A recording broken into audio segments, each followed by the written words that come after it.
All right, guys, welcome back to the Boys in Motion podcast, the podcast from endurance athletes who love the grind, love the gear, and the community that keeps us moving forward.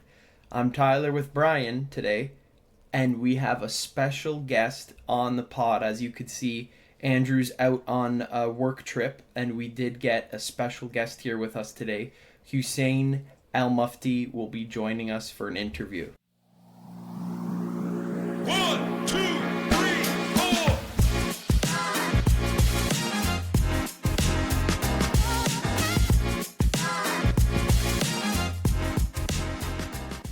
Good to see you, Hussein. Like I say, this one's going to be a treat. Our guest today is a well-rounded athlete. Started out as a national level swimmer, turned Ironman, super fast marathon runner, spooky on the bike as well. He's putting fast times down across the board. Every time I see him run on Strava, it makes me a little bit envious, and it makes me push a little bit more that next workout. So what's most impressive, though, is that he is able to balance it all: family, work, training, and he's still performing like an elite athlete. Thank you for Yeah, having me, it's guys. amazing. Welcome, That's welcome, amazing. Hussein. Thank you very much. I really appreciate it. And then after hearing all of this, I feel that I'm a pro triathlete already. Well, that's why we got you on here. I said we have the next best thing, right? Thank you. My name is Hussein Al-Mufti, as Tyler mentioned, and I've been doing this triathlon field for the past 2 years and a half. When I started into really invest into this. And what helped me into getting into triathlon is the swimming background. When we were a 6 year old, I remember my dad took me and my two other brothers, and then they just pushed us in the swimming pool. And from there, 15 years after, we are like in the Iraqi national team, and we represent the country nationwide, and we had a really good time.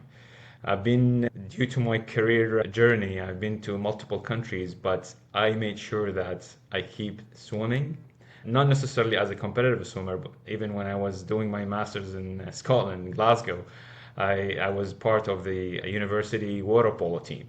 I'm a lefty, so really in demand, so that helped big time. And then when I came to Canada, I joined actually the Titans water polo team here in Ottawa. Played with them few sessions, and then from there I just kept the swimming casual, but I kept going to the gym and kept the active lifestyle until I joined the triathlete group here in Ottawa and dived in. Wow, so an athlete your whole life. That's impressive, and I know a lot in the community can feel that as well. Question for you: how have you so obviously you've had transitions from sports to sports like you mentioned, but how do you keep that drive year after year, decade after decade in sport while life changes around you? It's not easy. I lived some really hard life because of the history of what happened, and I'm originally from Iraq because of the history of what happened in Iraq. So I've seen when things taken away from you. And then when you have the privilege that you can run out safely, you can practice your lifestyle safely, and you don't need to worry about where you run or where you go. I find this is a privilege, and I cannot let this go from my hands. So that's the motivation. And the of course I think we all are athletes, and the after workout feeling, that's what keeps me going. Yesterday we had I had a ceremony here in Phoenix. Maybe I'll talk about it later. But last night I only slept 4 hours. When I woke up this morning, I could have just stayed in bed, or I can just go out for a run and come back, get ready for this podcast. But I decided, just no, let's go run, because I know how does it feel afterwards. And there you go. Yeah, it's that reward that you just keep chasing and you keep striving for. It's crazy, and I mean it's contagious too. I know training with you in Ottawa, it's like every time we go out for a session, it's amazing during and after, because the fun, the community, and how you feel after is just So second to true. none. Indeed. Yeah, Tyler, I remember that first time you went out for a workout with Hussein, and you were like, "Oh man, I just met these big freaks in Ottawa who are super fast. I'm now the slowest person in the group." And Yeah, and it's just, exactly. yeah, it's great for us to come full circle now to be chatting together on the pod. Thank you, guys. Yeah, so why don't we like jump way back and talk about kind of Yeah. your beginning in sport. So obviously you gave us a little bit about your background, but you were part of the national swim team in Iraq. What were those Yes. early years of high performance sport like for you? So in Iraq we have a indoor Olympic swimming pool, like a proper Olympic swimming pool, and it's one of the icons in Baghdad, which is the capital of Baghdad and of Iraq.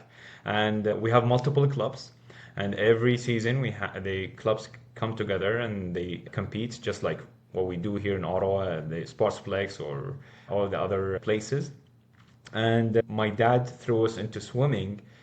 The coach who was coaching us, he saw something in me and my other two brothers, and he said, "You guys are gonna be trained as swimmers." And I should pay respect for my dad because I remember when he was at my age, he's finishing work and then he doesn't even like rest. He take us to the swimming pool, he swim on the other pool, and then he let us training. And then as we grow up, we bought into this sport and we start recruiting other people to join us with the pool. Some people, they carry on and they take it to the long way. Other people, they don't like the sport, they switch to another sport. But I reached to the point that I used to do two swimming sessions per day. And that's when we had the international competitions. It didn't go like far, so it was just between the Arab countries in the region. But when those big competitions comes in, we do two training sessions, one early in the morning, the other one in the evening, and each session is around like 2 to 2.5 hours. So, and that's I'm talking about when I was like 14, 15. So it's really drilled into me. I'm not sure you guys know, but as I mentioned, like the circumstances in Iraq due to the boycott that happened to Iraq for almost like 13 years, the country they couldn't import the chemicals that will help to keep the pool clean. So they start doing some materials like locally produced so they can keep the water clean, and it's an Olympic swimming pool, so like it's quite like high traffic into it. To the point our hairs, like I remember my hair and my head hair, it changed color because they start using bleach and they just, That's they just wild. put it in the water. And we spend like an hour and a half, 2 hours, sometimes 2 hours and a half. And then And you're one double day, a like my days. mom say, "You guys need to stop going there because like you're changing like your hair color." So that's one of the funny things. And from after, so at certain point, I had to make a decision. When I grow up, I was in like the highest level in my career, the highest level in my age group, and I sat down with my coach, who used to be the champion of Asia at that time in freestyle. I told him, listen, I have to make a decision now. Should I carry on with my studies and go to university and then have a career, or should I like focus on my sports career and then my family is willing to invest, is willing to take me to the next level? He said, listen, I am Asian champion and look at me now. I'm just coaching. I don't have the highest income that I can live well in the like with this income, and I think it's better for you to go to a professional career. And if you can balance between the two, just do your best. So at that point, when I went into school, dental school in Iraq, that's when I start slowing down to my swimming, and my body started to change the shape of it and everything. I kept active by running and then do less swimming. But afterwards, when I left the country, I start getting into it. And as you guys know, when you have the swimming background, it will be much easier to get back to swimming. Yeah, for sure. Oh yeah. Than all those adult swimmers that learn how to swim in their late 20s. Absolutely. Yes. Yeah, I see. I mean, you're still what? Correct me if I'm wrong. Right now, let's call it the off season. You're still swimming 2 or 3 times per week in the Three morning. times, yeah. So, yeah, I could see that that's really your base, and that you're you're rooted in that routine, right? And I think the time that you were injured last year, we don't have to get into it because those were some bad times. But you couldn't swim for a few months, so I could imagine how hard that was on you as well. Absolutely. It's just mind-blowing when you stop training for 6 to 8 weeks, and then you see your VO2 max. Like, I'm getting stressed because I'm seeing my VO2 max like going down every day, and it just, yeah, it was a tough lesson to learn. And but listen, every time we go together, we had an accident. I don't know why. I know I'm the bad luck charm, I guess, but I mean we do have No. fun. We've been lucky recently with the last couple Yes, times we've been okay, absolutely. so Yeah. we broke the curse. So you talked a little bit about this transition to, yeah, like stepping outside of the pool exclusively and beginning to run. This, of course, is a podcast that's focused on, yes, triathlon, but also running, cycling, all of that. At what point did you see yourself get bit by the bug to actually start competing as a runner, competing as a triathlete? What flipped that switch? Yeah, that's 2 years and a half ago. So because of my background swimming, and I love like being in the water, one day I was invited for a dinner. And on that table, the guy who was sitting in front of me, he says his name is Yamin. He's a dentist too in Ottawa. And he said, Hussein, I see like you go to the gym every morning at 5 a.m. and you are an active guy and you keep yourself in good shape. Have you tried like to run, like to join us for a run? We have a small running group and we run every Sunday. You do a lot of stairmasters, so I think he was saying that I think you have the endurance level. Why don't you come and join us tomorrow? That was Saturday night on the dinner. So I told him like I hate running. I don't like to run. He said, "Come and join us. We just enjoyed some chit chat and then we go for coffee afterward." I told him, "Okay, you That's know the what? bug. I'm That's the bug coming." right Yeah, there. that's the bug, That's how they get you, literally. for So sure. yeah, so he says Sunday morning, 7 a.m., 1 Cooper Street. We've been doing this for the past 3 years. And he said, come and join us and see if you like it. Carry on with us. If you don't like it, you don't need to show up again. The following day, 7 a.m., I was the first one there. 7, I think I arrived like 6:55. And then there were like 6 other people showed up. And we went for a run from Cooper Street all the way to Dow's Lake. And then we came back. And then everyone was sweating and then like they like barely breathing. And I was, is this 10K? They said, yes, that's 10K.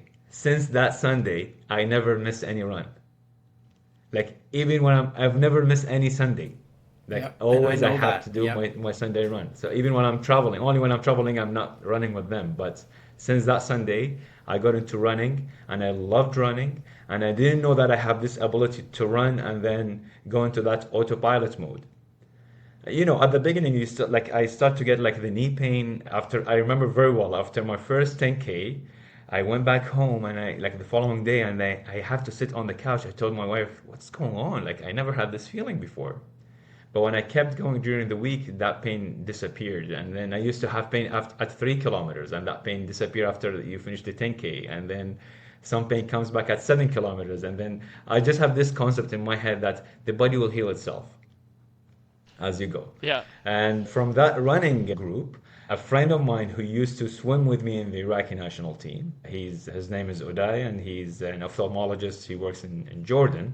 He said, Hussein, I see you on Instagram, and you're running, and you're swimming. You just need to add a bike to complete the legs. I told him, bike, like, man, I've never biked before. He said, just try to invest in a cheap bike and see how you like it. So I went to this marketplace, Facebook marketplace, and then I started looking for bikes and tri bikes, and of course Mike Osborne. I'm not sure if you guys know him. Oh, That's where he comes into Yeah, play. we know Coach Mike well. Yeah. Yes, he's a close friend. He's a great brother, and he's a big supporter for this sport. He was selling his bike, so I reached out to that person, and then when we exchanged the addresses, he's like 15 minutes away from my house. Anyways, I went and saw him, and I remember that when he was showing me his bike, and we start talking triathlon. When you speak with Mike about triathlon, he just like take you to the deep, really dive into it, and then he started giving me all the tips, and I didn't even like end up buying his bike, but through him, I bought a new bike. And there you go. Start Frig. biking, start doing the He He's triathlon. like, upsold don't you. buy mine. He Yeah, he's like, upsold you don't buy on mine. a new bike. You go to buy. Yeah, That's his yeah, sales yeah, funnel. That's the Coach Mike sales funnel. That's hilarious. Oh yeah. And yeah, then you made a friend out of it too, and of course joined this community, which is wild. That's crazy. I yeah. didn't know that background with Mike. I thought you met him at the pool. That was my guess. No, it was yeah, I was about to buy his bike, and then yeah, he said, you know what? He asked me two questions. He said, I have two questions for you. How much you want to invest, and for how long you're going to be doing this sport? I told him, I've never done it. This is like tough questions to answer. But you know what? I think I'm gonna do it for the like minimum 3 years, and then we'll see how it goes. He said, listen, don't invest in a pricey bike. Invest in a bike that's within your budget, and then see if you like the sport, you carry on. So this is one of the tips to the audience. If you love this sport and you think that you're gonna last in this sport for 5 plus years, it's worth the investment to go to the high end or to invest more money into it, because 5 years with a good gear is going to take you to the next level. But if you're just going to do this for fun and just to keep you going, just to keep fit, invest like some good money. But the most important thing is that don't invest in cheap stuff. Get the real deal. Yeah, and that's true for all equipment, whether you're talking goggles, shoes, bikes, like the cheap stuff with the amount of mileage that you put in endurance sports, you're gonna burn through it. Whether that's like Absolutely. replacement gear or like those key components like your bike. So what bike did you end up going with? So the first bike, the very first bike that I bought is a Cervelo P5. It's a Very tri nice. bike Yeah. and manual gear. And then that when I like love the sport and then I start breathing the sport, I just decided to go to the next level and I bought the Trek Project One Speed Concept. A beautiful bike, a beautiful bike. And yeah, Yeah, I see you. yeah, I It's not a bike; it's a rocket ship. That's true. It's a literal yeah. spaceship. Yeah. Oh, that's awesome. I That's I cool. wasn't expecting that I'm gonna shave this amount of time with the new bike because I know my ability with the Cervelo is okay. I don't they kept telling me that Hussein, if you're gonna go to this next bike, you're gonna shave like a good 12 to 15 minutes. And indeed, with that new bike, it made a huge difference. Yeah, especially like nowadays with the amount of aerodynamic analysis that goes into the top of the line bikes, it is worth the money if you're really trying to push the pace. I see it myself. Like some bikes that you follow, you just see the like how much faster. It's like they're riding nothing. They can just float away from you. I know Tyler, you were talking about that. I think it was probably about you saying. That's exactly what I was gonna say. I mean, it's good. It's good he's getting the upgrade, so I could just stay on his back and just stay behind that airflow. So it's yeah, no, it's really nice to see that, and yeah, it's a big difference. Let's just say. Yeah, the difference between the Cervelo and the Trek when I ride both bikes, I can feel myself when they say you're sailing your bike, literally you're sailing your bike. At a certain speed, you don't have to put that much effort. The bike is just like sail Just you in the goes. in the air. Yeah.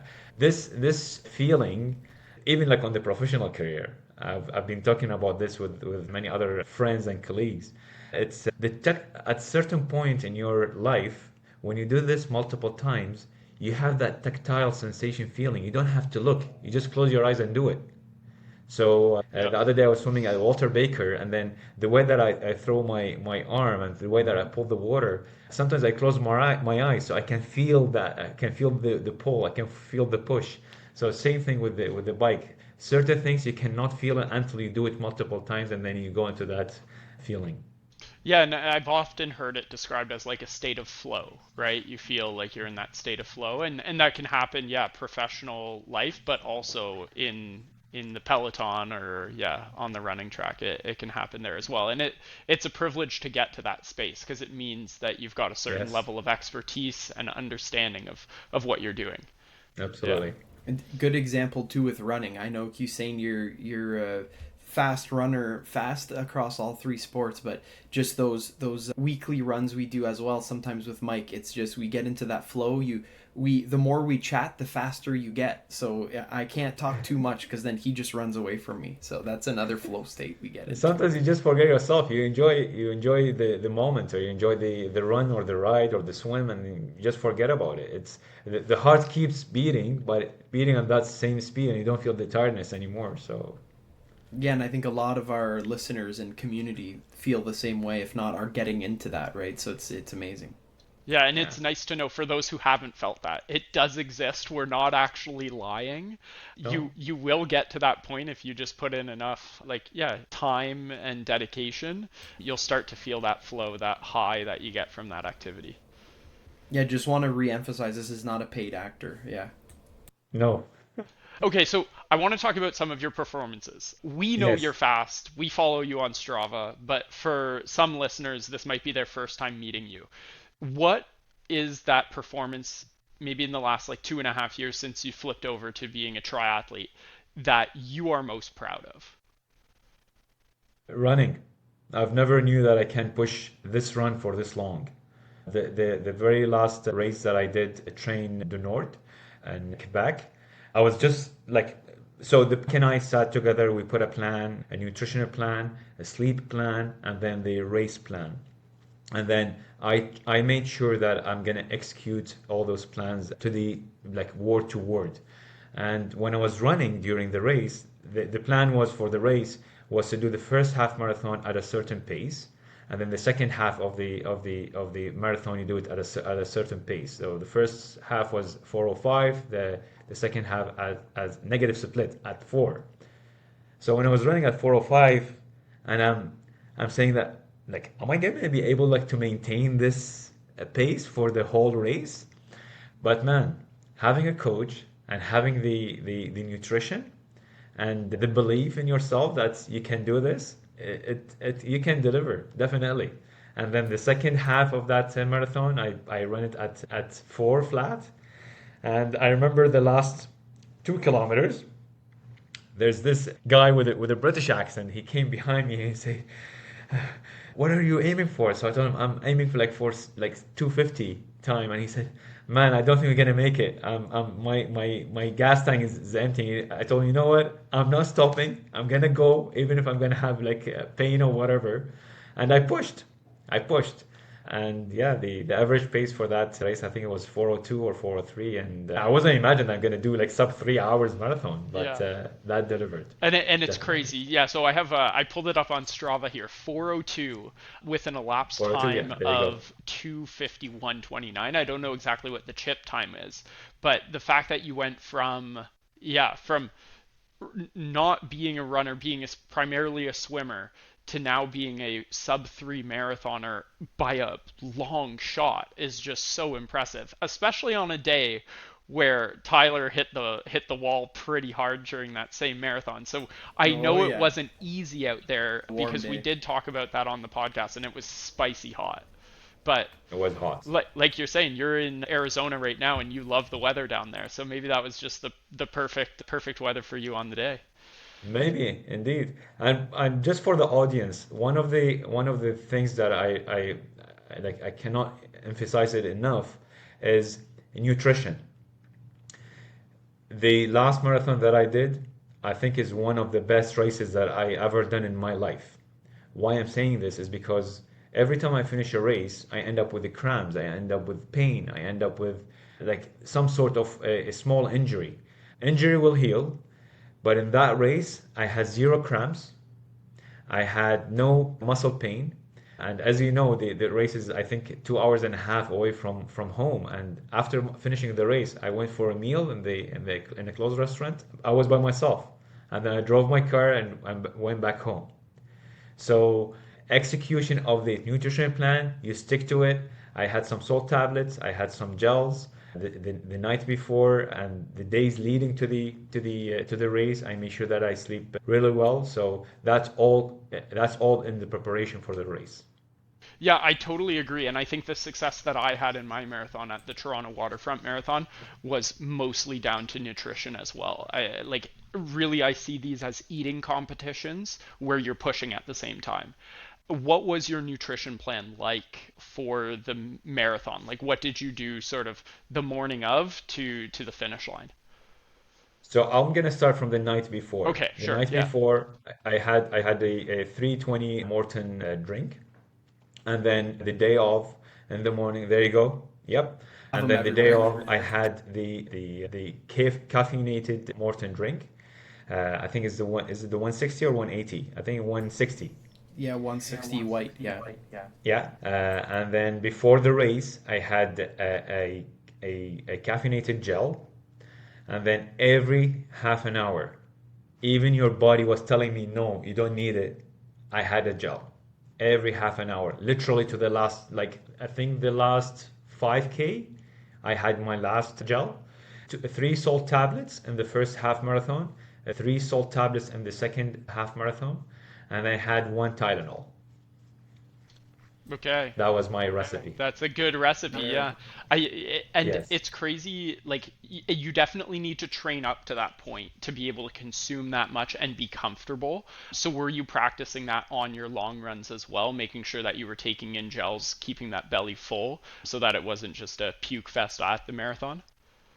Yes, you have to desensitize the digestion sensors in your stomach. So you need to start this, incorporate this into your training, I think a week or two leading to the race. And then I'm a kind of guy that I cannot consume those gels without having food in my belly. So I make sure that in the morning I have a good breakfast.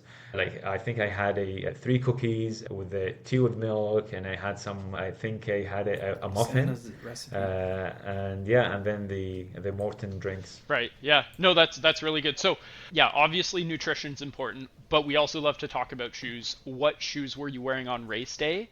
And in addition to that, I'll have a follow up about during the training block. So I went shoes wise, Hoka is my go-to. I have the Hoka Rocket 2, the old model, and then the new model, and I love how bouncy they are. For the marathon, I did it with the On Cloud, the I think is that 3D printed one, The Yeah, like but their new sprayed race that shoe. on ones, right? Like Yeah. they're like yes, sprayed on basically. Yeah. yes. Yeah.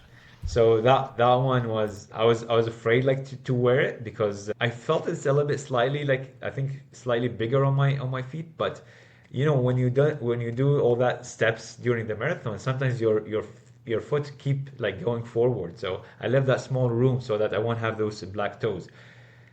One small secret for the audience. This is the first race that I invested in some Vaseline between my toes, some Vaseline on the heels from the back, and then of course there you go. Yes, yeah, and then some Vaseline in the groin area. So these are the area that also I used to have sore spot with after those long runs, and zero. Nothing. I had nothing after the race. So that's you don't have to like really put a load, but just make sure that it's enough to keep the area lubricated. Right, right. Yeah, I do the same thing on the bike. I don't really have that problem running, but I know quite a few people do have that problem running. And you find Vaseline Yes. works well enough because I know there's like specific products that are marketed towards endurance athletes, but it's good to know that like for a cheaper, alternative, Vaseline works well. Yeah. So during the block, what was your go-to like long run shoe when you were just logging the miles? You said you love Hoka's. Is that true also for kind of the training block itself? Yeah, I went between New Balance and Hoka. I try to do my long runs with a non-carbon plate shoes. Jack Kelly, I'm not sure if you guys know him. He's the guy with the triathlon hour. He was talking about the super shoes the other day, and what is the difference between a super shoe and a regular shoe. So my long run usually I go with the carbonated plate, and then so that when it comes to the race day or when it comes to Wicked Wednesdays, and wear those carbonated plates, that's when you feel the bounciness, and you feel that it has less effect on your knees, less effect on your hip, and you can feel the difference. You can deliver on those days when you switch between those shoes. 100%. Yeah, I think a lot of us kind of go to that method. I mean, Brian, you preach by that method actually. No training with carbon plates, and then you only bust them out during race day. Yeah. So that I'm glad to hear that you have the same philosophy, he's saying. I agree. Yeah, I only really use carbon plates during my like time trials and on races. Even some of my speed work I will not do in carbon plates. Sometimes there's that new like nylon plate, which is sort of a middle ground. I'll do some speed work in that, but I really avoid the carbon plate unless I'm trying to get that fast time because I just want to build, yeah, strength. Right. Absolutely, yeah. So training is one thing, but I want to touch on career and family because from my understanding, and you can fill me in a little bit, but you are also a dentist and you are traveling a lot for work. Right now you're at a conference, you're busy, and you're also a father. How do you balance it all? What are some of the things that you do, the protocols that you have in your life to make it all work? One answer. Have satisfy your wife. Just whatever she says, say yes. We're I gonna like get it. lots of views for Yeah, that. yeah, You gotta yeah. clip that. Yeah. That's a I mean, piece. having the family on board and she sees how happy I am when I do whatever I do. It's a big supporter. I give her credit for this, and I still remember when I did my Lake Placid last year, full Ironman race. She was pregnant with our 1 year old now. She was pregnant and she was like running after me toward like the finish line, and she just tried to capture the perfect picture, the perfect video. So, and she had to drove the same day of the race to come and see me because I went there before like 3 days before the race, and she drove all the way from Ottawa to New York to see me just for like few minutes. She brought Maya, my older daughter, and she was pregnant. I think it was her third trimester. And she Wow. kept going with me. So yeah, having the wife on board, having the family on board, it's a huge factor to your success in life. I think in terms of my career, I'm a different from few other dentists in the field. Is so I work as a dental surgeon, so I mainly do surgical procedures. So, for example, wisdom teeth, implants, bone and soft tissue grafting. But the business model that I created in my life, which has been at work since for the past 5 years, I had a vision in 2020, and then 2025 is I achieved the goal that I was looking for, is to limit my practice to oral surgical procedures only. And this gave me the privilege to go to different clinics instead of me having my own clinic, and then do those surgical procedure for the offices that they are willing to keep their patients in-house. Otherwise, those procedures will be referred out. So this gives me a little bit of flexibility that I can go to those offices.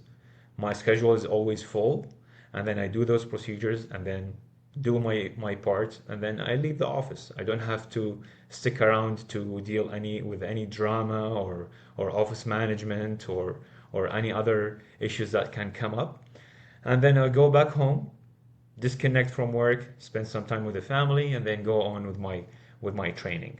Now, of course, when it comes to a racing season, I'm gonna have to cut a little bit from the family time, a little bit from my work time, a little bit from sleep, so that I can keep my hours between 12 to 14 hours per week. And as you guys know, you both do triathlons. This sport demands time, demands energy. And the Yep. same token, you have to sleep and you have to eat well and you have to be happy. So one of the things that also keeps me going to this sport is the dentistry is stressful enough.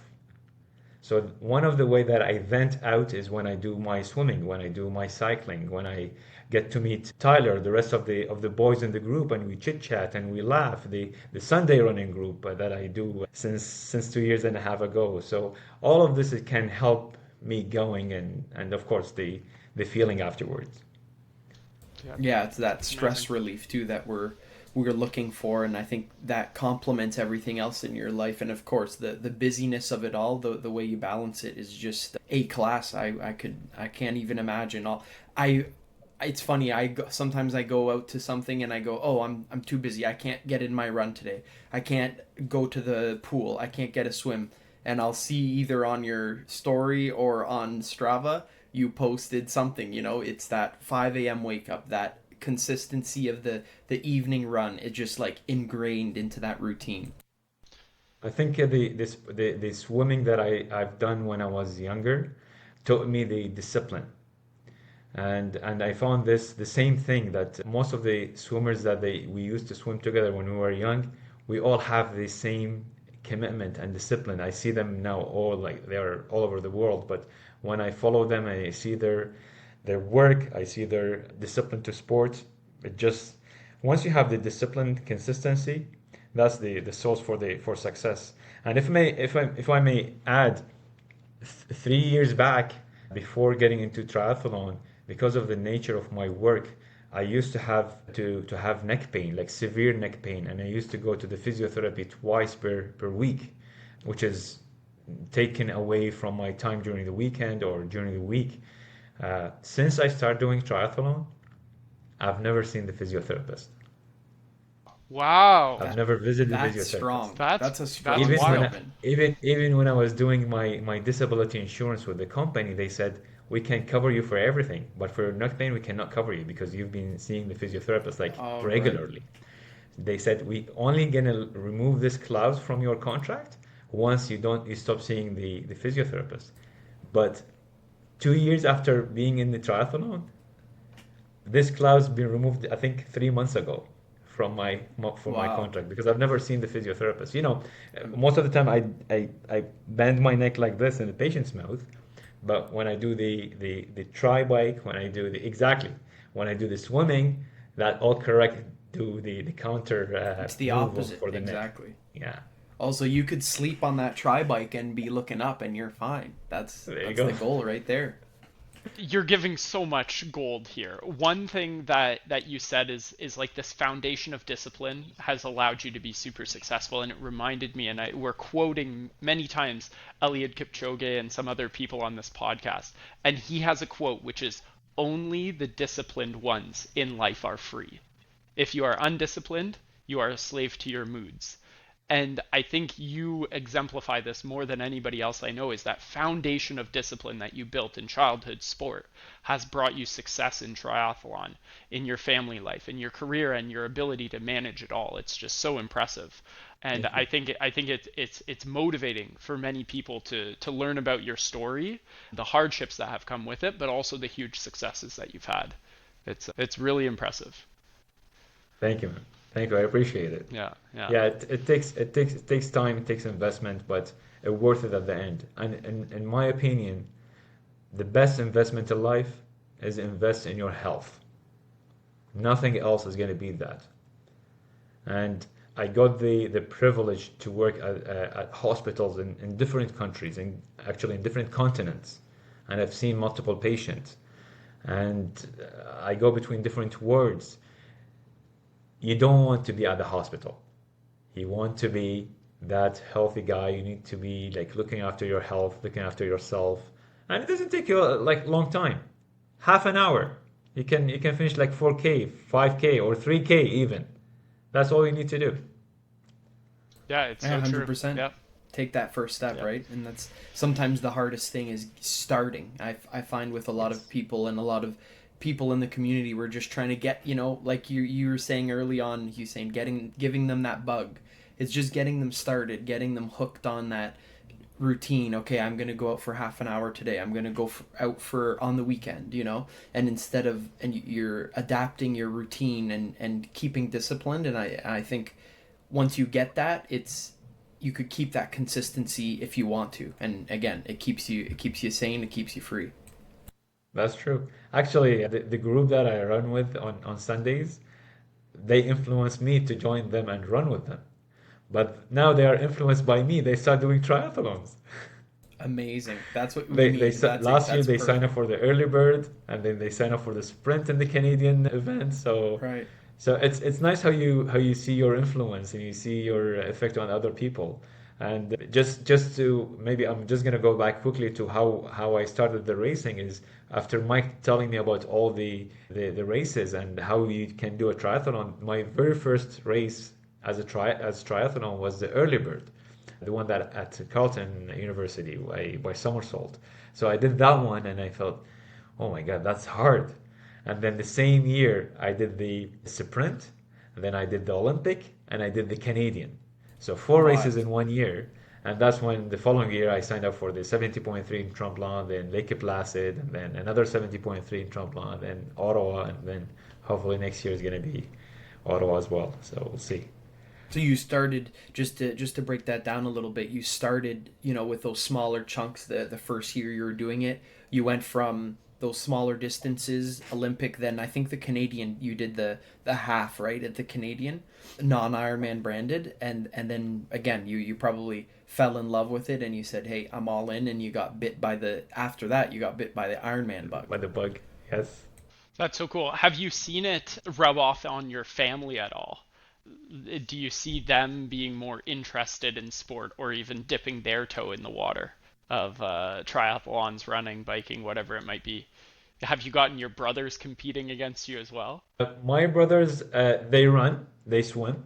They're very consistent. So I have a younger brother who lives in Dubai, and he swim every day. He has to do his 1K of swimming.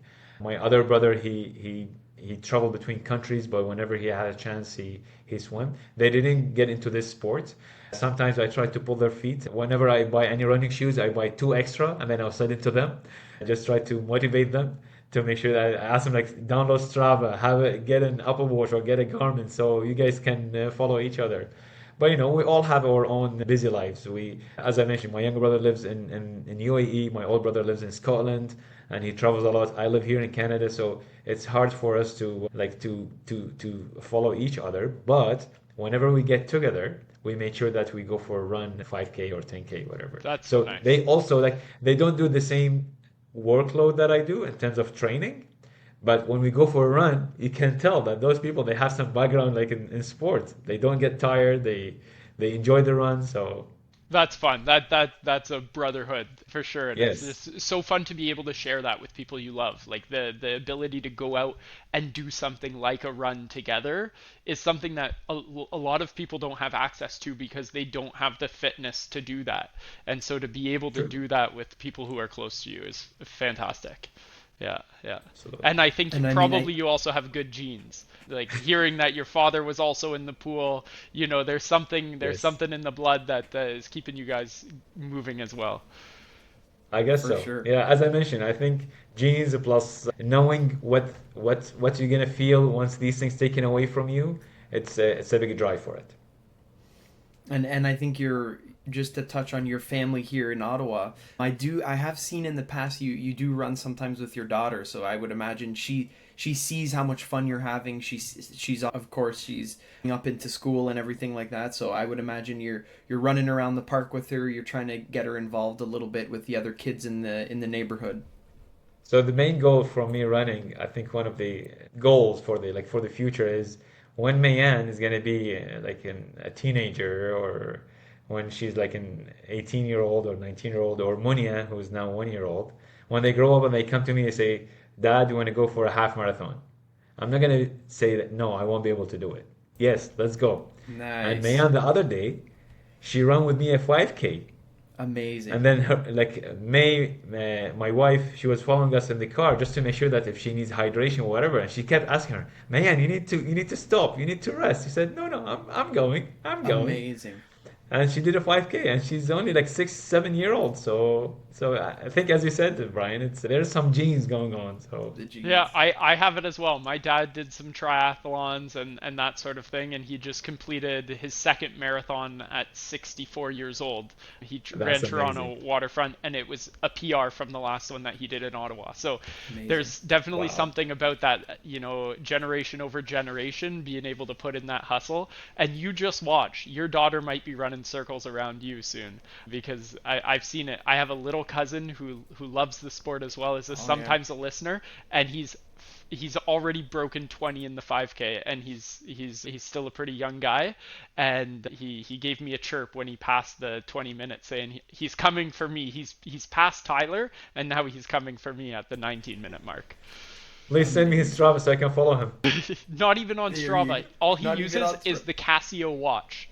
He knows how No his way. distances, and he uses his Casio watch. That's Respect, freaky. man. Yeah, Respect. big Wow. respect. That's That's amazing. amazing. Well, I mean, Hussein, on that note too, it made me think we do a few of the boys here our age in running when we turn that age. We're still in the 20s, so it's not getting into ultra territory yet, but I'm trying to see how long I could hold that until you can't hold it anymore, and then maybe we'll get to biking mileage, who knows. That's crazy. Well, the Strava, the Garmin watch says that I am 32, but I'm There actually on you go. 43. Yeah, it's A decade. the thing that I'm trying to keep going is my VO2 max. As long as it's above 60, I'm happy with it. I think Wild. most people would be happy with that too. Yeah, for sure. Yeah. So as we kind of like wrap up the podcast, I wanted to ask you a few questions about what's coming for you. So Ironman Ottawa is going to be my next race for next year. I cannot miss an Ironman which is in my backyard. I don't have to travel. I don't have to pay for flights. I don't have to pay for hotels. So if you're able to afford Ironman Ottawa and then you have the ability to do it, please do it. We need to support the city. We need to support our town. And it was, I think, in my opinion, it was a success last year. 100% I agreed. haven't signed up for any 70.3 yet. I'm thinking Muskoka, but I haven't signed up for that yet. And then maybe I'm gonna do a few small races in the Ottawa race weekend. And I've never done the waterfront before, so maybe waterfront at some point. I So think that's a great idea. It was such a lovely race. Toronto Waterfront Marathon is in the biggest city in Canada, biggest marathon in Canada. So many people It's very and fun. great crowds throughout the race as well. It was a really, really good race. And I mean, Hussein, I'll put this bug in your ear. We have a lot of Boys in Motion community members going to that race, and we have matching singlets. So we could definitely get you involved on one of those matching singlets. I know there you you already go. have ordered a couple of the bike jerseys, so you'll be rocking those this summer too. That's amazing. That's great. Looking forward to it. So, lessons learned. What would you kind of instill on the listener who's maybe a few years behind you or a few, minutes and pace slower than you? What are some of those things that can help people level up that have helped you kind of progress in your ability to perform on those big days and also perform kind of week over week in the training? If you are injured, take your time to heal. Make sure you sleep well. Sleeping is part of the training. Recovery is part of the training. Do not listen to your body, and just try to enjoy the race, enjoy the exercise, and eat well. And of course, discipline. I one of the really nice conversations that I was listening to Lionel Sanders. They were doing an interview with him, and then somebody asked him. He said that, who do you think are like the perfect triathletes? And he said that I don't think that we should ask all the pro triathletes because this is what we do for a living. But you should go on the top 10 age groupers in the triathlon world. And these are the real triathletes because those people, they have family, they have professional life, yet they show up for training. They spend the 14, 16, 17 hours per week and they show up for work, they show up for family. So try to find the sport that you like, not necessarily to be triathlon, but find something that you like and try to invest on it. Whatever makes you happy, keep driving towards it. I love that. The words of wisdom there. I think we could put that on a T-shirt and sell it.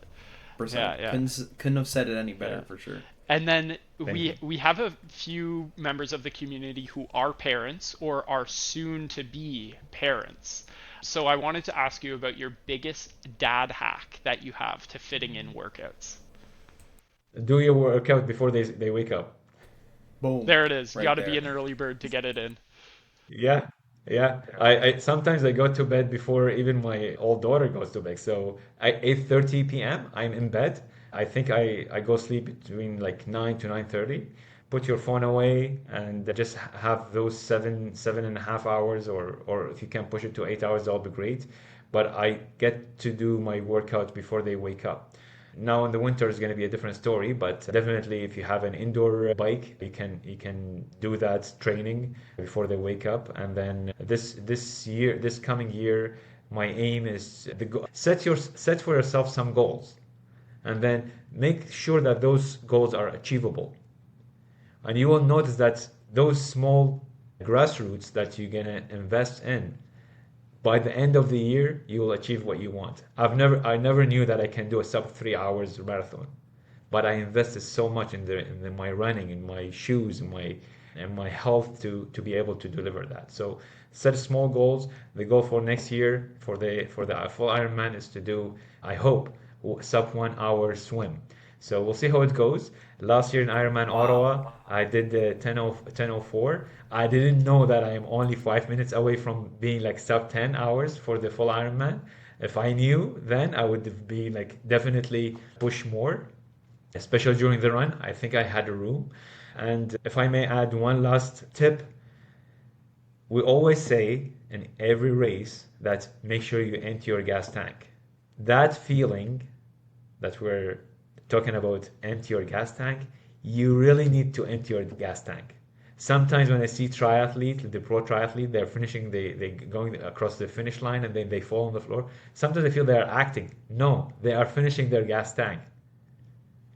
It's really, you need to finish that gas tank, and that will push me in my last marathon. And then that's how I had that short conversation with the guy behind me, who said that I'm done, like I don't have enough energy, but I kept pushing and I kept pushing until I got what I needed. So Empty that gas That's tank. I amazing. love it. Yeah, I think you are an impressive human being, an impressive athlete, thank you, brother. and I think you've certainly taught me many things and made me look at, performance in a different way throughout this conversation.